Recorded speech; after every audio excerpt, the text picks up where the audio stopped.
পর্ণা নামের একজন স্কুল শিক্ষিকার হঠাৎ করেই তার গোপন মুহূর্তের একটা ভিডিও নেট দুনিয়ায় ভাইরাল হয়ে যায়।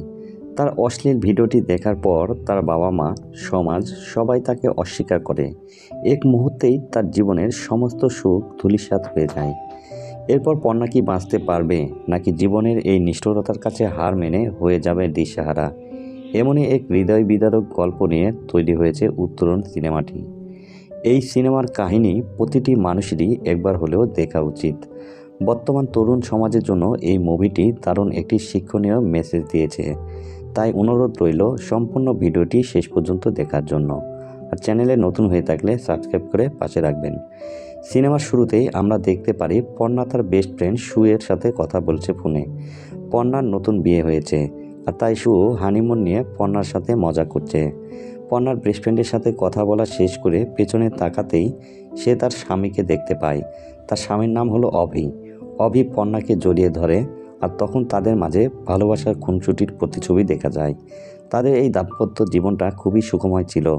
পর্ণা ছিল স্কুল শিক্ষিকা আর অভি ছিল ডাক্তার। এরপর পর্ণার বাবা মাকে দেখানো হয়। পর্ণার বাবা মা পর্ণাকে এরকম সুখী স্বাচ্ছন্দ্য পরিবারে বিয়ে দিতে পেরে অনেকটাই খুশি। পর্ণা তার শ্বশুর বাড়িতে খুবই হাসি খুশিভাবে সময় পার করছিল। তার স্বামী শ্বশুর তাকে অনেক বেশি কেয়ার করত। তার শ্বশুরের নাম ছিল সত্যবাবু। সে সমাজের একজন সম্মানিত ব্যক্তি। সমাজ উন্নয়নের জন্য সে একটি ক্লাবে কাজ করত। আর তাদের বাড়িতে থাকতো অভির কাকা কাকি আর অভির চাচাতো ভাই নীলার্ক। খুবই হাসি খুশি পরিবারে বিয়ে হয়েছে পর্ণার। পর্ণা ছিল ইংরেজি শিক্ষিকা। স্কুলে সবাই তাকে খুবই সম্মান করত। তবে স্পেশালি তাদের স্কুলের এক সিনিয়র ম্যাডাম ছিল, সে পর্ণাকে অনেক বেশি কেয়ার করত। ওনার নাম ছিল অলিদি। স্কুল শেষ করে পর্ণা শ্বশুরের সাথে কিছুক্ষণ আড্ডা দেয়। তার শ্বশুর তাকে নিজের মেয়ের মতো আদর করত। এরপর আমরা নীলার্ককে দেখতে পাই। নীলার্ক হলো পর্ণার দেবর। সে তখন তার ভাবির কিছু বই মুছে দিতে আসে। পর্ণা তখন নীলার্ককে বসতে বললে তখন নীলার্ক জানায় আজ তনয়ার আসার কথা, তাই সে বসতে পারল না। এরপর আমরা নীলার্কর সাথে তনয়াকে দেখতে পাই। তনয়া হলো নীলার্কর গার্লফ্রেন্ড। তারা দুজন দুজনকে ভালোবাসতো, এটা দুই পরিবারেই জানতো। এরপর সেখানে অভি আসে রাতে। অভি পর্ণাকে জানায় আমি তোমার শরীরের থেকে মনটাকে বেশি ভালোবাসি। পরের দিন তনয়ার কাছে পরমিতা নামের একজন মেয়ে একটি নোট ভিডিও পাঠায়। ভিডিওটি দেখার পর তনয়া একদম হতবাক হয়ে যায়, কারণ এই ভিডিওটা ছিল পর্ণার অর্থাৎ নীলার্কর ভাবির। তারপর তনয়া ভিডিওটি নীলার্ককে সেন্ড করে। নীলার্ক তখন জিজ্ঞেস করে কি এটা। তখন তনয়া নীলার্ককে ভিডিওটা ভালো করে দেখতে বলে। পরের দিন সত্যবাবু ক্লাবে গিয়ে পর্ণার সেই ভাইরাল ভিডিওটির কথা জানতে পারে, আর সে হতভম্ব হয়ে যায়। সেদিন পর্ণা স্কুলে ক্লাস নিচ্ছিল। স্কুলের অধিকাংশ ছাত্রছাত্রীর প্রিয় শিক্ষিকা ছিল পর্ণা। ক্লাস শেষ করে সবার সাথে দুষ্টুমি করে সে বাড়ির দিকে রওনা হয় ড্রাইভার মনোহরকে নিয়ে। প্রথমে পর্ণা তার মায়ের সাথে দেখা করে। তখন পর্ণার মা পর্ণাকে জিজ্ঞেস করে কেমন আছিস ও বাড়িতে গিয়ে, আমাদেরকে কি মনে মিস করিস না? তখন পর্ণা বলে এই বাড়িতে আসলে মনে হয় জানালাটা বন্ধ করে এলাম তো, অভিকে বাড়ি ফিরলো, শ্বশুর আব্বা কি খাবার খেয়েছে, আর এই বাড়িতে গেলে মনে হয় ছোটোবেলা সেই ঘরের গন্ধটাই পাচ্ছি না, তোমরা সবাই চা খেলে কিনা, বাবা কি বাড়িতে ফিরলো, এসব বলে সে তার মাকে জড়িয়ে ধরে আর বলে মেয়েদের কোথাও শান্তি নেই তাই না মা? তখন তার মা বলে মেয়েদের বড় হলে মনটাকে মেরে ফেলতে হয়, তাহলেই শান্তি পাবি। যাই হোক, এরপর পর্ণা মাকে বিদায় দিয়ে গাড়ির কাছে আসে আর মনোহরকে ফোন দেয়। মনোহর তখন দৌড়ে এসে পর্ণাকে অদ্ভুতভাবে দেখতে থাকে, কারণ এতক্ষণ সেও পর্ণার ভাইরাল ভিডিওটি দেখে নিয়েছে। এরপর পর্ণা শ্বশুর বাড়ির দিকে রওনা হয়। রাস্তায় মনোহর পর্ণাকে লুকিয়ে গ্লাসে দেখছিল, আর তাই পর্ণা ড্রাইভারকে জিজ্ঞেস করে তুমি কি কিছু বলবে? তখন মনোহরদা বলে ম্যাডাম আপনি কি আগে সিনেমা করতেন? তখন পর্ণা জানায় না, আমি তো শুধু স্কুল শিক্ষিকা। বাড়ি ফিরে সাজগুজ করে পর্ণা অভির জন্য অপেক্ষা করছিল। তখন তাকে অলিদি ফোন করে আর বিষণ্ণ মনে জানায় তোকে একটা ভিডিও পাঠাচ্ছি, দেখে নিস, আর আগামীকাল তো তোর একটা ক্লাস আছে, তোকে স্কুলে আসতে হবে না, ক্লাসটা আমি নিয়ে নেব। তখন পর্ণা জানায় একটা ক্লাস তো কী হয়েছে, আমি আসব, আর ভিডিওটা পাঠিয়ে রাখো, আমি শ্বশুর আব্বাকে খাবার দিয়ে এসে দেখছি। এরপর পর্ণা তার শ্বশুরকে খাবার দিতে গেলে তার শ্বশুর খাবার না খেয়ে টেবিল থেকে উঠে যায়। আর তারপর পর্ণা রুমে এসে অলিদার পাঠানো ভিডিওটা চেক করে। তখন সে তার একটি নোট ভিডিও দেখতে পায়, আর তখনই তার হাজবেন্ড অভি দরজায় নক করে। দরজা খুলতেই সে তার স্বামীর এক বিষণ্ণ মুখ দেখতে পায়। পর্ণা তখন তার স্বামীর সাথে কথা বলতে চাইলে তার স্বামী তাকে ধাক্কা দিয়ে ফেলে দেয় আর সে রুমে চলে যায়। এরপর থেকে পর্ণাকে বারান্দায় রাত কাটাতে হয়। কেউই তার সাথে কথা বলে না। একাকী অসহায়ত্বে সময় কাটে পর্ণার। হঠাৎ করেই তার জীবনের সব ধূলিসাৎ হয়ে যায়। নেমে আসে এক হাহাকার আর অবহেলার জীবন। আর এদিকে অবির হাসপাতালেও সবাই ভিডিওটি দেখে নিয়েছে। সেই সাথে পাড়ায় মহল্লায় এসব নিয়ে অনেক কথা হচ্ছে। ইতিমধ্যে এই ঘটনাটি নীলার্কর মা বাবা জেনে গিয়েছে। তাই তারা নীলার্ককে পর্ণার সাথে মিশতে মানা করে। তখন নীলার্ক তার বাবা মাকে জানায়, এটা তো ভাবি নাও হতে পারে, হয়তো কেউ তাকে হাসানোর জন্য এমনটা করেছে। আর এই আসল সত্যটা বের করার জন্য সে বেরিয়ে পড়ে। তারপর সে পরামর্শের জন্য তার এক পুলিশ বন্ধুর কাছে যায়। তার সেই বন্ধু নীলার্ককে বলে, কোনো মামলা না করে বৌদিকে দিয়ে ফায়ার করা। ওখানে উল্লেখ করবি ওনাকে হেনস্থা করার জন্য কেউ একজন ফেক ভিডিও বানিয়েছে। তারপর এটার একটা নিউজ করে দিলে 1 মাসের মধ্যেই সব ধামাচাপা পড়ে যাবে। তখন নীলার্ক বলে, তাহলে যে এটা ভাইরাল করেছে সে তো কোনো সাজা পাবে না। তখন তার পুলিশ বন্ধু জানায়, মামলা করলে বিষয়টি অনেক বড় হবে আর মানুষের মেমোরিতে বিষয়টা দীর্ঘদিন থাকবে। যেহেতু সে বিবাহিত, তাই তার মান সম্মানে অনেক সমস্যা হবে। আর ফায়ার করলে আমি ওটা ইন্টারনেট থেকে রিমুভ করার ব্যবস্থা করব। তার পুলিশ বন্ধুর এই সাজেশনটা নীলার্কর পছন্দ হয়। আর এদিকে পর্ণা পাগলের মতো হয়ে যায়। তার জীবনের সব সুখ দুঃখে পরিণত হয়। অনেক কষ্টে নিজের মনোবল ঠিক করে স্কুলের উদ্দেশ্যে রওনা হয়। স্কুলের সবচেয়ে প্রিয় ম্যাডাম আজ সবার ঘৃণিত ব্যক্তি। কারণ স্কুলের সকল ছাত্রছাত্রী সহ কর্মরত সকল লোকজনই পর্ণার ভাইরাল ভিডিওটি দেখে নিয়েছে। অফিসে পৌঁছার পর কিছু ম্যাডাম তাকে দেখে চলে যায়। তবে অলিদি সবসময় তার পাশে ছিল। সবাই মানা করা সত্ত্বেও পর্ণা ক্লাস নিতে যায়। রোল কল করার সময় একটা বেয়াদব ছাত্র দাঁড়িয়ে পর্ণাকে জিজ্ঞেস করে, আমার পুতুলের ইংরেজি কি ম্যাডাম? তখন পর্ণা স্বাভাবিকভাবেই উত্তর দেয়, মাই ডল। তখন সকল ছাত্রগুলো হাসতে থাকে। আর তাদের হাসির শব্দে পর্ণা বুঝতে পারে তাদের সেই ভাইরাল ভিডিওটিতে ছেলেটি বারবার মাই ডল সাউন্ড করছিল। আর তাই ছাত্রগুলো সেটা নিয়ে মজা করছে। পর্ণা তখন অপমানিত হয়ে মুখ লুকাতে পেছনের দিকে তাকায়। তখন ব্ল্যাকবোর্ডে দেখতে পারে ছাত্ররা লিখে রেখেছে পর্নোগ্রাফি। এটা দেখে পর্ণা কান্না করতে করতে রুম থেকে বেরিয়ে আসে। তারপর অলিদি তাকে বুঝিয়ে বাড়ির দিকে পাঠাতে চায়। কিন্তু স্কুলের গেটে অভিভাবক এবং সাংবাদিকরা পর্ণার বিরুদ্ধে বিক্ষোভ করছে। এটা দেখে অলিদি আর দারোয়ান পিছনের গেট দিয়ে তাকে বের করে দেয়। জীবনের এক নির্মম অধ্যায়ে এসে পৌঁছেছে পর্ণার জীবন। তাই সে শেষ অবলম্বন হিসেবে তার বাবা মার কাছে যেতে চায়।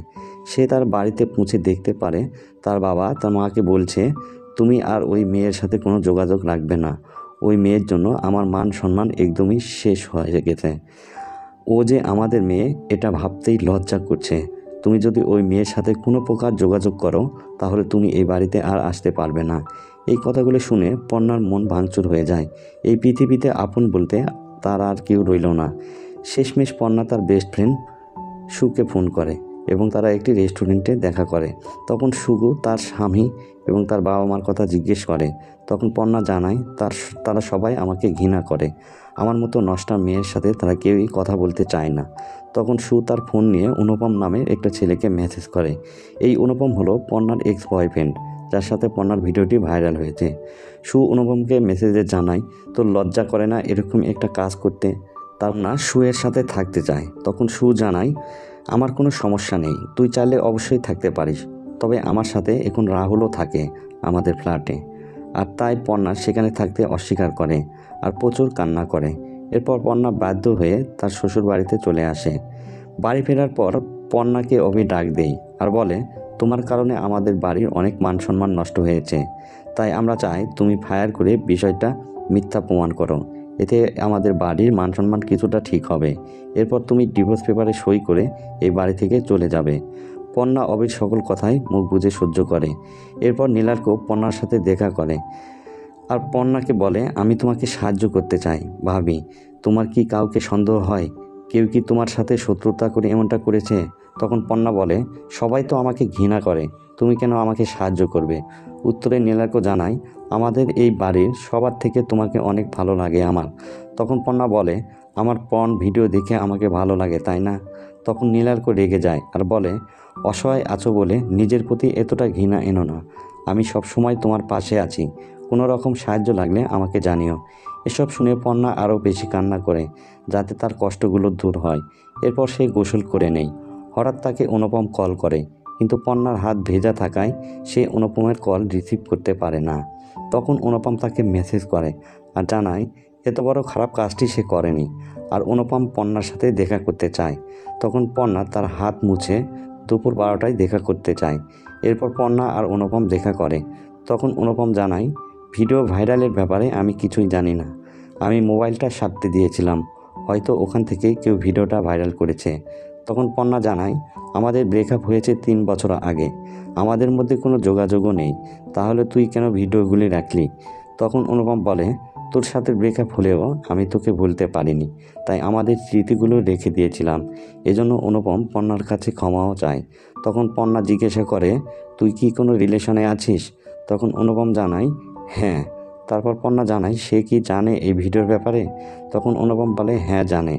তখন পর্ণা বলে, তোর মান সম্মানে কোনো সমস্যা হয় না? তখন অনুপম জানায়, না, আমার তেমন কোনো সমস্যা হচ্ছে না। তখন পর্ণা জানায়, কিন্তু আমাকে আমার সমাজ, বাবা মা, স্বামী, শ্বশুর, ছাত্র, এমনকি স্কুলের সবাই ঘৃণা করে, কেউই আমার মুখ দেখতে চায় না। তখন অনুপম বলে, এরকম সময়ে দুর্বল হলে চলবে না, তোকে লড়াই করতে হবে। সেখান থেকে বাড়ি ফিরলে তার সাথে নীলার্ক দেখা করে। তখন নীলার্ক বিভিন্ন গল্পের বই পড়িয়ে পর্ণার মন ভালো করার চেষ্টা করে। তখন পর্ণা বলে, তুমি আমার জন্য এত কিছু কেন করছো? তখন নীলার্ক বলে, আপনার একটি ভিডিও ভাইরাল হয়েছে, এটি আপনার বড় পরিচয় না, এর বাইরে আপনি একজন মানুষ, আপনি কবিতা পছন্দ করেন, গান পছন্দ করেন, আপনি সংসারী, আবার আপনি একজন শিক্ষিকা। এসব শুনে পর্ণা পুরনো দিনগুলোর কথা মনে করে আর কান্না করে। তখন নীলার্ক জানায়, আপনার এই পরিস্থিতি মোকাবেলা করতে হবে, তাহলে আপনি টিকতে পারবেন, নইলে এই সমাজ আপনাকে বাঁচতে দিবে না। তখন পর্ণা অনুপমের কথা মনে করে, কারণ অনুপম একই কথা বলেছিল। আর এদিকে পর্ণার মা পর্ণার সাথে দেখা করতে চায়, সে পর্ণার শ্বশুর বাড়িতে আসতে চায়। তখন পর্ণার বাবা বলে, তুমি ওর সাথে যোগাযোগ করলে আর এই বাড়িতে ফিরতে পারবে না। তাই পর্ণার মায়ের তখন কিছুই করা থাকে না। এদিকে অনুপম আর নীলার্কর কথা মনে করে ধীরে ধীরে পর্ণার সাহস পায়, সে স্কুলে যেতে চায়।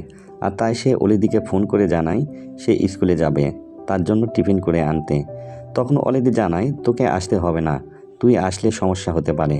তখন পর্ণা জানায়, সামনে ওদের মাধ্যমিক পরীক্ষা, আমি সিলেবাস শেষ করতে চাই, এজন্য আমি যে কোনো পরিস্থিতি মোকাবেলা করতে পারবো। আর এখন পর্ণা অভির কথারও তীব্র প্রতিবাদ জানায়, সে এখন আর অভির খোঁচা কথা সহ্য করে না। পর্ণা স্কুলে আসলে অভিভাবকরা তাকে বাধা দিতে চায়। তখন পর্ণা তাদেরকে বলে, সামনে মাধ্যমিক পরীক্ষা, আর এটা আধা সরকারি স্কুল, এখানে ক্লাস নিলেও বেতন, না নিলেও বেতন, তাই আমি যদি ক্লাস না করাই তাহলে আমার হয়ে কেউই ক্লাস করাবে না, এতে আপনার সন্তানেরাই ফেল করবে। তখন অভিভাবকরা বুঝতে পারে আর তাকে ভেতরে যেতে দেয়। অফিস কক্ষে এসে পর্ণা অলিদিকে জিজ্ঞেস করে, টিফিনে কি এনেছো? তখন অলিদি জানায়, তোর পছন্দের আলু মরিচ। এত মানুষের ভিড়ে পর্ণার প্রতি অলিদির এই ভালোবাসা দেখে পর্ণা অলিদিকে জড়িয়ে ধরে আর অনেক কান্না করে। আর তারপর সে ক্লাস নিতে যায়। তখন সে ছাত্রদের বলে, সেদিন ব্ল্যাকবোর্ডে যে শব্দটি লিখেছিলে আজকেও সেই শব্দটি লেখো, আমি তাকে কিছুই বলবো না। তখন সব ছাত্ররাই চুপ করে থাকে। তারপর সে বলে, সেদিন তোমরা আমাকে যে ট্রান্সলেশনের ছলে অপমানিত করতে চেয়েছিলে আজকেও সেটা জিজ্ঞেস করো। তখন সব ছাত্ররাই দাঁড়িয়ে সরি বলে। তখন পর্ণা ছাত্রদের বলে, জীবনে যে কাজগুলো করলে মাথা নিচু করতে হয় ওই কাজগুলো কখনোই করবে না। তারপর পর্ণা আগের মতোই ক্লাস করায়। ক্লাস শেষ করে পর্ণা তার মাকে একটা চিঠি দেয় আর বলে, চিঠি তার বাবাকে দিয়ে দিও। তারপর সে ভেতরে না ঢুকে তার মাকে বিদায় জানিয়ে চলে আসে। এরপর পর্ণা বাড়ির সবাইকে নিয়ে থানায় আসে ফায়ার করার জন্য। তখন পুলিশ অফিসার জানায়, এই বয়ানে সব কিছু লেখা আছে, এটা পড়ে স্বাক্ষর করে দেন, আমি কিছুদিনের মধ্যেই ইন্টারনেট থেকে ভিডিওটা সরিয়ে দিব। আর এই বয়ানে লেখা আছে, কেউ একজন আমাকে ফাঁসানোর জন্য এই কাজটা করেছে, অন্যের ভিডিওতে আমার মুখটা বসানো হয়েছে, আমরা দ্রুত অপরাধীকে ধরতে চাই আর তাই আমরা মানহানির মামলা করছি। এটা শুনে পর্ণা বলে, এটা আমার বয়ান নয়, কারণ এই ভিডিওটা আমার নিজের ভিডিও। কলেজে আমি একজনকে অনেক ভালোবাসতাম, অনেক বছরের সম্পর্ক ছিল, ছোট ছিলাম, তেমন কিছু বুঝিনি, আর তাই ভুল করেই তার সাথে ঘনিষ্ঠ হয়েছিলাম আর সেই স্মৃতি হিসেবে ভিডিও করেছিলাম। তখন বুঝতে পারিনি সমাজ, মন, পরিস্থিতি পাল্টে যাবে, তাকে ছেড়ে অন্য সংসারে যেতে হবে। বিয়ের 3 বছর আগেই আমাদের ব্রেকআপ হয়েছে, আমি তার সাথে কোনো যোগাযোগ রাখিনি। তবুও আমাদের ভিডিও ভাইরাল হয়েছে। আর তাই আমি এই সমাজের সিস্টেমের বিরুদ্ধে ফায়ার করতে চাই, যে সমাজে একই ভুল করা সত্ত্বেও একটা ছেলের থেকে একটা মেয়েকে অনেক অনেক গুণ বেশি অপমানিত হতে হয়। যে সমাজে কারো নগ্ন ভিডিও ভাইরাল করলেও তাদের কোনো সাজা হয় না। যে সমাজে কারো খারাপ ভিডিও মুহূর্তেই ভাইরাল হয়ে যায়। সব মানুষ এই ভিডিও দেখে মজা নেয়, আবার সেই লোককে মৃত্যু যন্ত্রণার থেকেও বেশি অপমানিত করে। যে সমাজের মানুষ এই ভিডিওগুলো ভাইরাল করতে একটাবারও ভাবে না, আমি তাদের বিরুদ্ধে ফায়ার করব। তারপর সে অভিকে বলে, তুমি তো আমার শরীরের থেকে মনকেই বেশি ভালোবাসতে, তাহলে গত 7 দিনে আমার মনের খবর কি একবারও নিয়েছো? তখন অভি চুপ করে থাকে। তারপর পর্ণা তার শ্বশুরকে বলে, আপনি তো সমাজ উন্নয়নের অনেক কাজ করেন, তাহলে আমার সাথে কেন এই অন্যায়টা করলেন? দিন শেষে আমিও তো একটা মানুষ, কিন্তু আমার ভিডিও ভাইরাল হয়েছে বলে আপনি আমার হাতের খাবার পর্যন্ত খেলেন না। তারপর সে এই সিস্টেমের বিরুদ্ধে মামলা করে। আর তার পাশে থাকার জন্য নীলার্ককে সে ধন্যবাদ জানায়, কারণ নীলার্কই তাকে ডিপ্রেশন থেকে মুক্তি দিয়েছে। নীলার্ক তাকে না বোঝালে হয়তো তার আত্মহত্যা ছাড়া আর কোনো উপায় থাকতো না। তারপর সে অভিকে বলে, তুমি তো আমাকে তোমার কলেজের রিলেশনের কথা বলেছিলে, তার সাথে নাকি তোমার দীর্ঘদিনের সম্পর্ক ছিল, হয়তো তোমাদের ফিজিক্যালও হয়েছিল, কিন্তু পার্থক্য কি জানো? তোমার পাপের প্রমাণ নেই, আর আমার পাপের প্রমাণ আছে। হয়তো অনেক বড় ভুল করেছিলাম, কিন্তু আমার মনে তো কোনো দোষ ছিল না। যাই হোক, ভালো থেকো। তারপর সে বিদায় জানিয়ে সেখান থেকে বের হয়ে আসে। আর তার বাবাকে সেই চিঠিতে লিখেছিল, বাবা জানো, বিয়ের পর প্রতিটি মেয়ের শেষ আশ্রয় বাবার বাড়ি, আর আমি তোমার বাড়িটাকে নিজের বাড়ি মনে করেছিলাম। তাই সেদিন স্কুলে এত বড় বিপদে পড়ে তোমার কাছে গিয়েছিলাম, ভেবেছিলাম তুমি সব সামলে নেবে। কিন্তু তোমার সাথে মায়ের কথা শুনে বুঝতে পারলাম পৃথিবীর সব বাবারাই আপন হয় না। যাই হোক, ভালো থেকো। মা যদি কখনো আমার কাছে আসতে চায় পাঠিয়ে দিও, কারণ সে শুধু তোমার স্ত্রী, তোমার সম্পত্তি নয়। এরপর পর্ণা তার বেস্ট ফ্রেন্ড সুয়ের কাছে যায়। সুয়ের বয়ফ্রেন্ড রাহুল তাকে এই ফ্ল্যাটটা দিয়েছে। সেই বাড়িটা পর্ণার খুবই পছন্দ হয়। আর এখানেই মুভির কাহিনীটা সমাপ্ত হয়। তো বন্ধুরা, আজকের মুভিটি তোমাদের কাছে কেমন লেগেছে তা অবশ্যই কমেন্ট করে জানাবে। আর চ্যানেলে নতুন হয়ে থাকলে আমাদের চ্যানেলটি সাবস্ক্রাইব করে বেল অন করে রাখবে। আমরা প্রতিনিয়ত এ ধরনের সামাজিক এবং শিক্ষামূলক ভিডিও আপলোড করে থাকি। তো পরবর্তীতে কোনো আরও একটি ভিডিওতে দেখা হবে। তো আজকে এ পর্যন্ত শেষ করছি। ধন্যবাদ। আসসালামু আলাইকুম।